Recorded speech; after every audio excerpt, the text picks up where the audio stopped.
Pernah kepikiran gak sih kalau niat tulus kita buat jadi orang yang lebih baik itu justru bisa jadi bumerang? Dalam ajaran Yesus yang paling terkenal, yaitu khotbah di bukit, ternyata ada sebuah kebijaksanaan yang super dalam. Tapi ada juga jebakan tersembunyi yang bisa menjerat niat baik kita sekalipun. Yuk kita bedah bareng-barang? Oke, coba deh kita resapi sebentar. Panggilan ini, wah standarnya tinggi banget loh.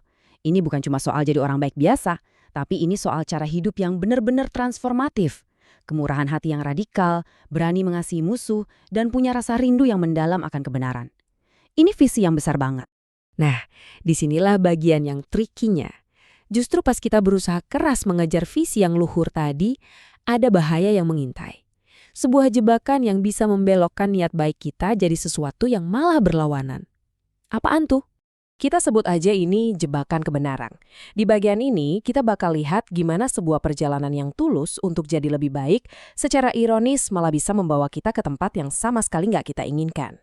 Yesus sendiri menyebut tujuan hidup ini sebagai kebenaran yang lebih besar. Intinya tuh gimana caranya kita bisa menghidupi jantung dari seluruh kitab suci, Taurat, dan kitab para nabi. Inilah standar emas yang ia tetapkan buat para pengikutnya. Dan ini dia jebakannya. Makin kita belajar tentang apa yang benar dan salah, makin besar juga risiko kita merasa jadi lebih suci, jadi buta sama kekurangan diri sendiri, dan gampang banget menghakimi orang lain. Pencarian akan kebaikan, malah bisa bikin kita jadi sombong tanpa sadar.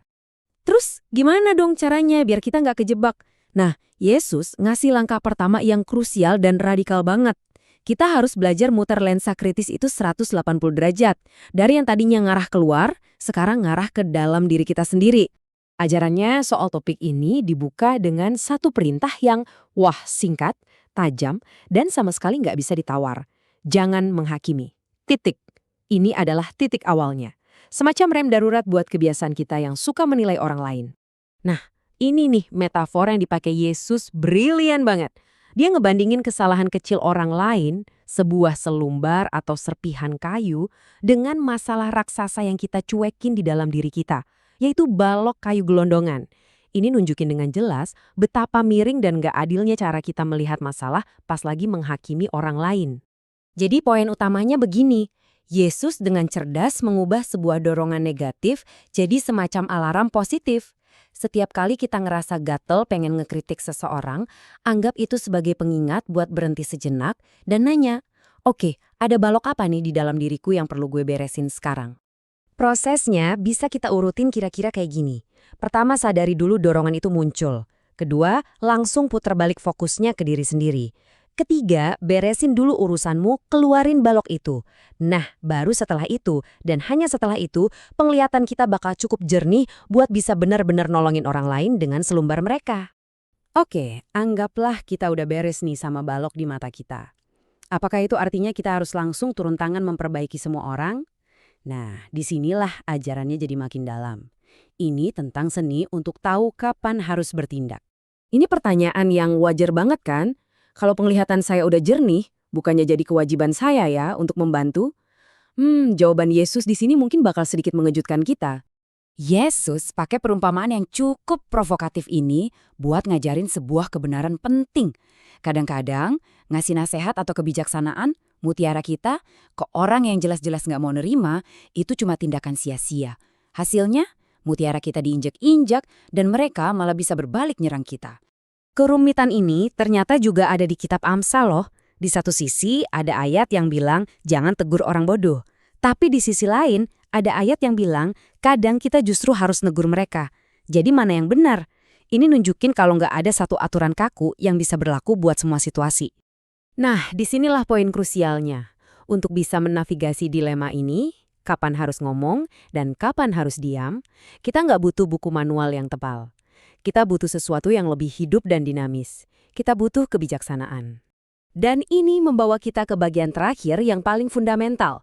Kalau kuncinya adalah kebijaksanaan, pertanyaannya sekarang, dari mana kita bisa mendapatkannya? Nah, disinilah Yesus memberikan kompas utamanya. Pertanyaan ini mengarahkan kita ke puncak dari seluruh pembahasan ini. Kalau kebijaksanaan itu adalah mata uang yang kita butuhkan buat menghadapi semua kerumitan hidup, gimana caranya kita bisa dapat?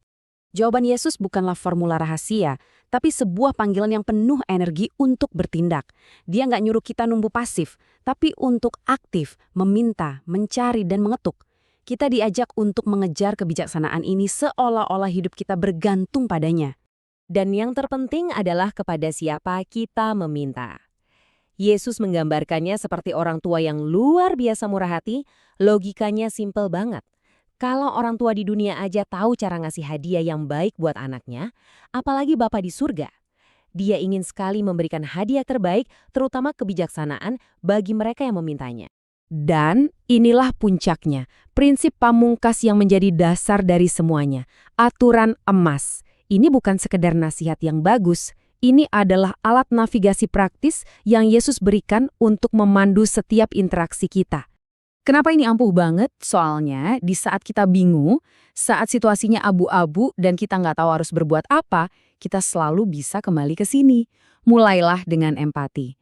Cukup tanyakan pada diri sendiri, kalau aku ada di posisi dia, aku pengen diperlakuin kayak gimana ya? Dan ini menutup lingkaran kita dengan sempurna. Ingat kan, di awal kita ngomongin soal kebenaran yang lebih besar yang merangkum Taurat dan Kitab para Nabi? Ternyata, prinsip sederhana ini, memperlakukan orang lain seperti kita ingin diperlakukan, adalah inti dari semuanya. Ini bukan cuma aturan yang baik, inilah jantung dari kebijaksanaan itu sendiri.